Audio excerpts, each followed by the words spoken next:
सब नहीं बोलेंगे, गौरव गोगोई ओनली। आप उसमें सहयोगी बनिए, Gaurav Gogoi. Madam, I rise to speak on an issue of utmost importance, and as you can see, there is the support of all my colleagues, and I'm sure all my colleagues across the party lines as well. I rise to bring to the attention of this august house the growing fear and insecurity that people in India are feeling due to rising incidents of religious intolerance. Madam Speaker, influential public personalities and persons holding constitutional posts are making purposeful remarks which are deliberately wounding the religious sentiments of people. Madam Speaker, in Haryana, in the area of Hisar, a religious place has been desecrated, insulted, violated and disrespected. But the Chief Minister is saying, unfortunately, that it is all right because the religious institution lacks valid legal papers. Madam, how can we say in a state where in a country where we respect all religions, that a church can be desecrated and violated just because legal papers are lacking? Madam Speaker, this does not seem to be an isolated incident.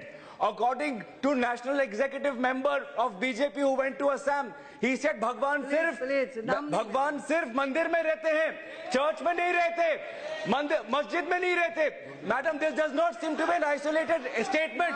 ऐसे statement बार बार आते जा रहे. प्रधानमंत्री के कहने के बाद भी ऐसी स्टेटमेंट क्यों आ रहे हैं? इसलिए मैडम, आज हरियाणा में जो हो रहा है, वेस्ट बंगाल में एक नन के साथ जो हुआ, असम में जिस तरीके से व्यक्तित्व दिए जा रहे हैं, मैडम ये बहुत ही थ्रेटनिंग सिचुएशन है, जहां पे बहुत सारे लोग, इस देश की आबादी, आज उनके दिलों में भय है. आपको देखना चाहिए कि अब मुंबई के फॉर्मर पुलिस कमिश्नर, एक पुलिस कमिश्नर इंडियन एक्सप्रेस के आर्टिकल में लिख रहे हैं कि as a Christian today he feels scared. Ma'am, where have we reached? क्या ये अच्छे दिन है जहां पे एक फॉर्मर पुलिस कमिश्नर को लिखना पड़ रहा है कि आज वो एक भारतीय है कि नहीं? उनमें आज उनको कहने में डर है. इसलिए मैं प्रार्थना करता हूं मिनिस्ट्री ऑफ होम अफेयर्स से कि आपका दायित्व बनता है कि इस देश में शांति आए. और जैसे कि पूर्व अमेरिका के राष्ट्रपति मार्टिन लूथर किंग ने कहा कि शांति का मतलब सिर्फ लड़ाई नहीं है, लड़ाई क्या नहीं है, सिर्फ ये शांति नहीं है. शांति तब आती है, दुनिया में शांति तब होती है, देश में शांति तब होता है जब सबको जीने का हक मिलता है, जब सबको जस्टिस मिलता है.